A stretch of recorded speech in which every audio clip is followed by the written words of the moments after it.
Alors j'ai pris des documents à la Bibliothèque nationale à Paris, des témoignages des conquérants de l'époque, des conquérants français. D'abord, des extraits du bréviaire que l'on avait remis aux officiers et soldats qui s'en allaient en Afrique. Cela s'appelait « Aperçu historique, statistique et topographique sur l'état d'Alger ». Voici quelques-uns de ces extraits. Ces contrées sont des terres vacantes, abandonnées aux mauvaises herbes par la paresse et l'indolence des morts. Les femmes du pays sont livrées par la paresse des Arabes, qui passent toute leur vie à fumer, à la turpitude de mœurs extrêmement relâchées. Elles n'ont pas de religion. Beaucoup doutent qu'elles aient une âme immortelle et croient qu'elles ne sont faites que pour la reproduction. Le climat aidant, les femmes sont nécessairement disposées au plaisir. Alors, allez-y, des terres vacantes et des femmes consentantes qui n'attendent que les soldats français. Et puis, à côté, j'ai vu d'autres documents qui marquent l'étonnement des officiers français qui débarquaient en Afrique. C'est Campagne d'Afrique en 1830 par un officier du corps expéditionnaire. Cette terre, qu'on avait présentée comme sauvage et inhabitée, est couverte de jolies maisons de campagne entourées de jardins. Toutes sont bâties sur des hauteurs dont les mouvements onduleux contrastent tout à fait avec l'aridité des côtes de Provence. La végétation y est superbe, et partout des sources et des courants d'eau fécondent la terre. Les fruits y sont en abondance, un grand nombre d'aqueducs amènent les eaux jusqu'à la capitale. Et le maréchal Bugeaud lui-même. J'ai reconnu que l'Algérie produit beaucoup de grains, une immense quantité de bétail. L'immensité des terrains ensemencés atteste l'existence d'une population beaucoup plus nombreuse qu'on ne le pensait. Le commandant Claude-Antoine Roset, d'un voyage dans la régence d'Alger en 1833. Presque tous les hommes savent lire et compter.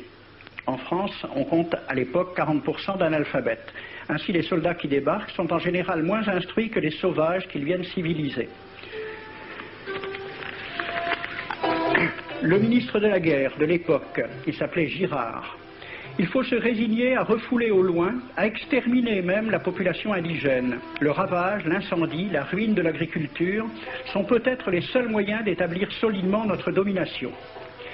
Savary, duc de Rovigo, apportez des têtes, bouchez les conduites d'eau avec la tête du premier bédouin que vous rencontrerez, au nom bien sûr de la civilisation. Christian, dans l'Afrique française, un détachement de l'armée parti d'Alger surprend la tribu désarmée des Olifias et massacre sur le champ tous les hommes, femmes, enfants, sans distinction. On parlera de 12 000 morts. Les troupeaux raflés aux Olifias seront vendus au consul du Danemark. Quant au reste du butin, il fut exposé au marché de Babazoun. On y voyait des bracelets de femmes, encore attachés à des poignets coupés, et des boucles d'oreilles pendant à des lambeaux de chair, au nom de la civilisation. Le colonel François de Montagnac. Selon moi, toutes les populations qui n'acceptent pas nos conditions doivent être rasées. Tout doit être pris, saccagé, sans distinction d'âge et de sexe. L'herbe ne doit plus pousser là où l'armée française a mis le pied.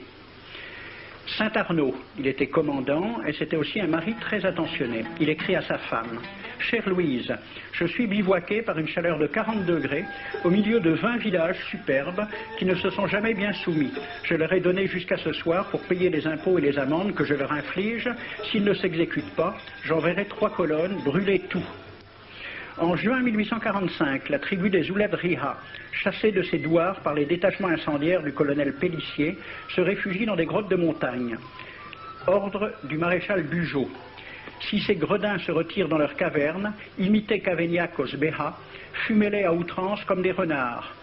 Voici le récit d'un témoin, français bien sûr. Voir au milieu de la nuit, à la faveur de la lune, un corps de troupes françaises occupé à entretenir un feu infernal. Entendre les sourds gémissements des hommes, des femmes, des enfants et des animaux, le craquement des rochers calcinés s'écroulant. Le matin, quand on chercha à dégager l'entrée des cavernes, gisaient des bœufs, des ânes, des moutons. Parmi les animaux, entassés sous eux, on trouvait des hommes, des femmes, des enfants. J'ai vu un homme mort, le genou à terre, la main crispée sur la corne d'un bœuf. Devant lui était une femme tenant son enfant dans ses bras. Cet homme avait été asphyxié au moment où il cherchait à préserver sa famille de la rage de cet animal. On a compté 760 cadavres. Le 8 mai 1845, Saint-Arnaud découvre 500 Algériens qui s'abritent dans une grotte entre Ténès et Mostaganem. Saint-Arnaud ordonne à ses soldats de les emmurer vivants. Il écrit « Je fais boucher hermétiquement toutes les issues et je fais un vaste cimetière. La terre couvrira à jamais les cadavres de ces fanatiques. » C'est à peu près ce qu'ont dit les Allemands en massacrant le village d'Oradour-sur-Glane. Montagnac, toujours lui, le colonel. Voilà comment il faut faire la guerre aux Arabes. Tuer tous les hommes jusqu'à l'âge de 15 ans. Prendre toutes les femmes et les enfants. Vous me demandez ce que nous faisons des femmes que nous prenons?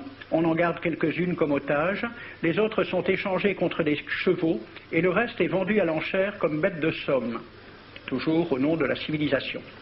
Nous rapportons un plein baril d'oreilles récoltées paire à paire sur les prisonniers. Il contient même celle d'un de nos 58 gendarmes morts de maladie. 2 pièces de 100 sous ne sont pas à dédaigner. Le maréchal Soult, ministre de la guerre, répondant à des questions à la Chambre des députés. En Europe, un tel acte serait horrible et détestable. En Afrique, c'est la guerre même. C'est la guerre même, c'est du moins ce que dit le ministre français, mais en face, voici un décret pris par l'émir des Arabes, l'émir Abdelkader. Tout Arabe qui amènera vivant un soldat français recevra pour récompense la somme de 8 douros. Tout Arabe qui aura un Français en sa possession sera tenu de le bien traiter et de le conduire le plus promptement possible, soit devant le califat, soit devant l'émir lui-même. Dans le cas où le prisonnier aurait à se plaindre de mauvais traitements, l'Arabe n'aura droit à aucune récompense. À la lecture de ce décret, question d'un soldat algérien, quelle récompense pour un prisonnier vivant? L'émir répond 8 douros.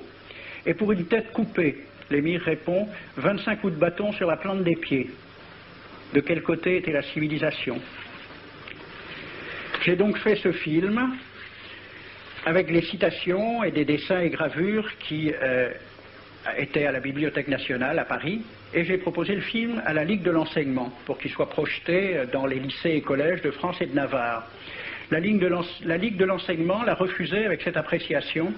Quoique très correctement réalisé et basé sur des documents indiscutables, ce film va à l'encontre de toutes les idées qui servent de base à l'enseignement de la pénétration française en Afrique du Nord, ce qui rend sa diffusion impossible.